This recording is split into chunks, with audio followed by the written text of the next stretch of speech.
Hi guys, Jen here and welcome back to yet another corner of my house. This is my parents' bedroom. It's hot. It's hot today. It's summer, so it's hot. And I wanted AC because it's hot and it's also humid because it's monsoon season here in Korea. So I wanted AC, but my room doesn't have AC. So I'm here in my parents' bedroom where there is AC and I'm sitting on the floor.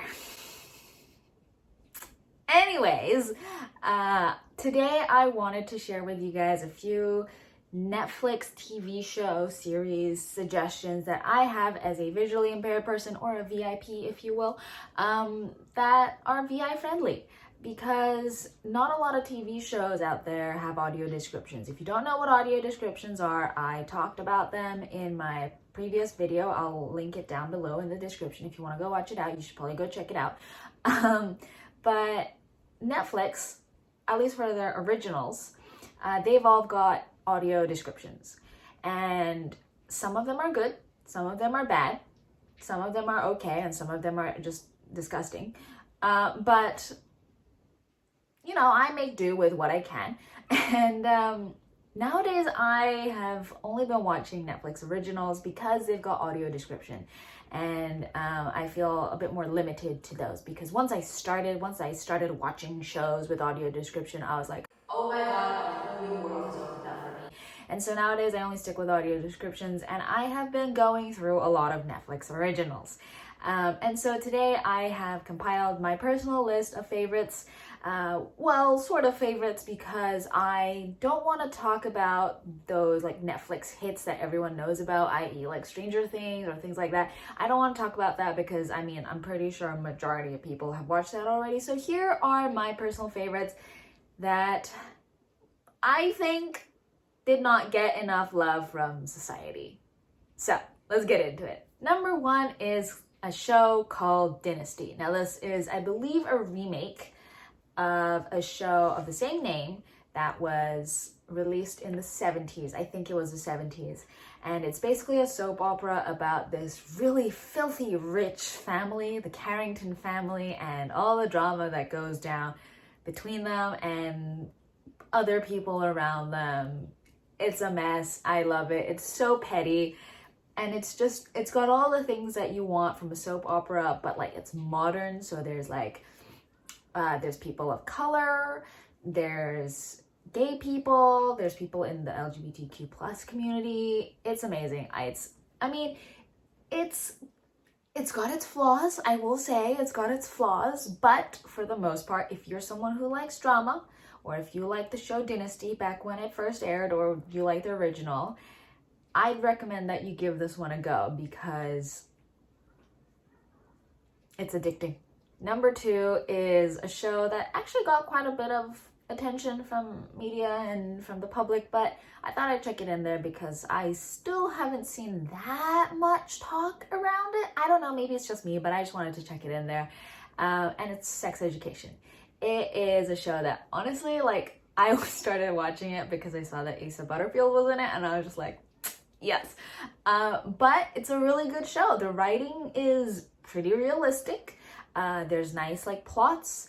It addresses things that I think need to be addressed, and they do it in a way that is sensitive, and they've really thought about it, and they've really talked about it, and they've really done their research about it. So Sex Education is another one that I highly recommend. But if you're squeamish about sex, then I mean, like, maybe not. But if you're okay with the idea of sex and just watching, you know, TV sex, then yeah, sure, go for it. Number three is low-key my guilty pleasure show.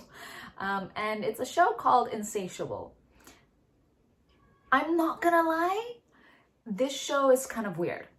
But if you like weird, then this is totally for you. Basically, the first half of season one, I'm not gonna lie, it took me a long time to like get into it. But once you get into it, it's mind-blowing. Like, it's really mind-blowing because the character arcs are just wild. It's basically about this former fat girl turned into hot girl because I believe she got punched in the face, and so she couldn't eat for like 3 months or something, so she was on a liquid diet. These aren't spoilers, this is literally like the first episode. And she becomes a beauty pageant queen. She starts competing in beauty pageants and stuff happens. It's, again, drama, petty, just high school, everywhere. I don't know how else to explain it other than it's just a lot. So if you like drama, if you like insanity, if you like all of that stuff in a TV show, Insatiable is the show for you. If this also becomes your guilty pleasure show, please let me know, because it's a nice show for guilty pleasure. So number 4 and number 5, they're both documentary series that I really enjoyed watching. And number 4 is Night Stalker. It's something that really hyped me up when I first saw like the trailer. I really wanted to watch it because it's a true crime documentary series about this guy that was named the Night Stalker, and his main area of action was California. And it's so interesting. It's so interesting to see how this man works and how like the police department worked and all the stories that they have to tell. And it's done in a way that it just keeps you hooked. And it's not that long. I don't think it was that long of a documentary series. I think it was only like 4 or 5 episodes if I'm remembering correctly. But it's so addicting. Like, you're just kind of sitting there like, I need to binge this. And the ending, oh my god, it's a plot twist. How they finally like get this guy is good. I'm not gonna lie, it's good. It's very satisfying. It's very good. So yeah, if you haven't watched it, please do, because I would really love to talk to someone else about it. It's so interesting. I love true crime documentaries. And the second documentary series, which is number 5, is Our Planet. It's a show, a nature documentary series narrated by the one and only Sir David Attenborough. I love that man. But he narrates this documentary series. I think there's 8 episodes in this particular one, and they go from anywhere talking about like deserts and open grassland to like coral reefs and the deep sea and things like that. It's so fascinating. If you're someone who also likes nature, or you like animals, or both, watch it. It's so cool. It's so fascinating. This is actually, I was gonna say this is one of the documentaries that I love the most, but honestly, I think it's the one documentary series that I kind of go back to over and over and over again. Because every time you watch it, you're either reminded of stuff that you forgot about, or you learn something new. I don't know how this show does it, but I feel like I learn something every single time I watch it. It's wild, quite literally. Number 6 is a show that is a bit, I don't know how else to explain it, but if you like devil, god, Lucifer kind of mythology, then Lucifer is the show for you. It's mythology mixed with detective work. It's very interesting how they kind of work those two elements together.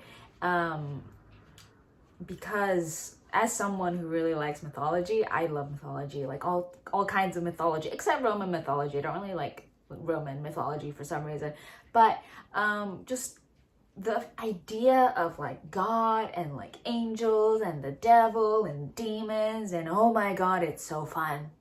I don't know how else to explain it. It gets a little slow in the middle, I will say. It does get a little slow in the middle. However, it's great. It's a great show. You're like kind of kept at the edge of your seat because you're like, oh my god, it's a new crime every single episode. I think almost every single episode. It's wild. I don't know how else to explain it, but it just takes you on this roller coaster.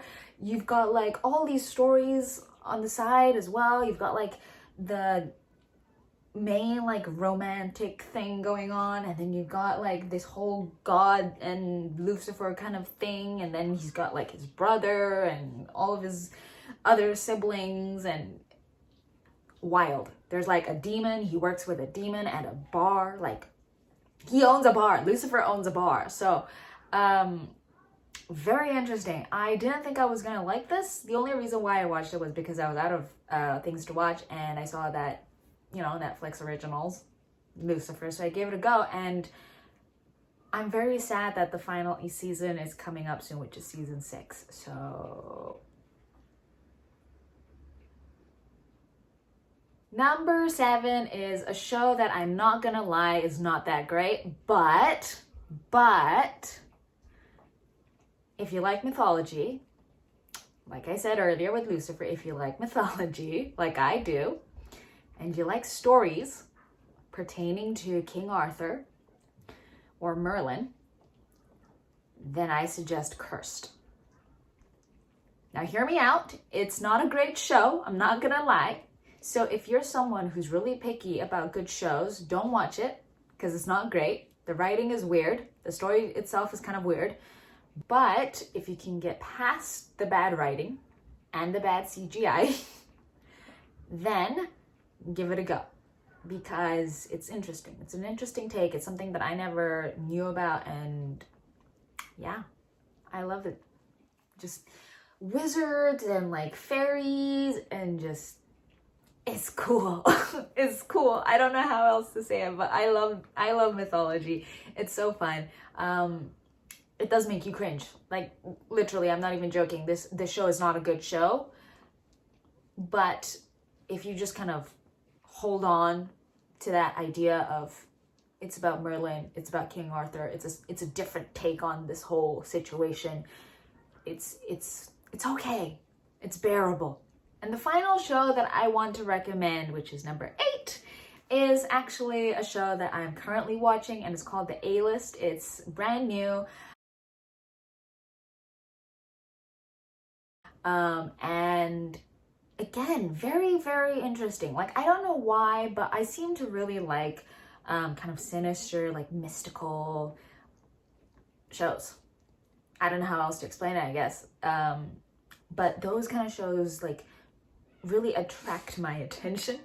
And so this one, it's about this girl called Mia and how she has like this rivalry thing going on while she's like at a camp with this other girl called Amber, but something's different about Amber.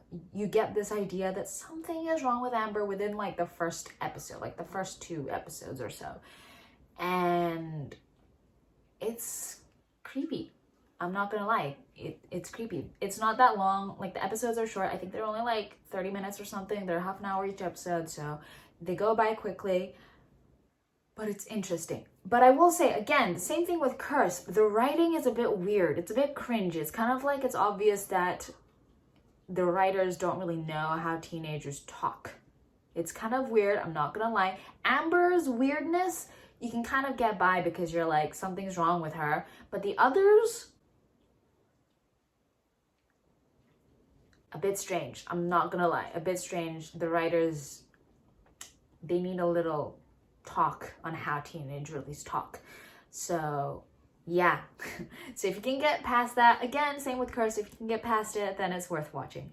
So that is it for the 8 Netflix recommendations that I have that are VI friendly.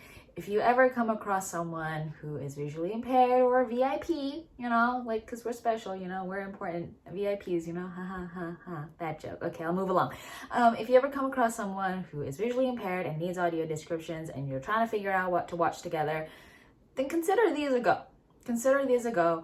I guarantee if you bring these up and you put on audio descriptions, they will appreciate it. They will appreciate you at least trying. So yeah, if you actually give these a go, whether you use audio descriptions or not, try watching them and tell me what you think about them, because they're actually shows that I genuinely kind of enjoyed. So if you want to talk about them, like, I would be so happy, because I genuinely love watching Netflix shows. I love watching TV shows and just all of that.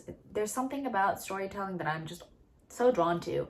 So if you give these shows a watch and you like them as well, feel free to message me. Let me know what you think about them as well. I'll put all my socials down below so that you can reach me. While you're down there, you can also consider giving this a like. Yeah. And also subscribing, because that would mean a lot to me and I would really, really appreciate that. With all that being said, I hope you have a wonderful weekend and a wonderful day, and I will come see you guys next week. Bye!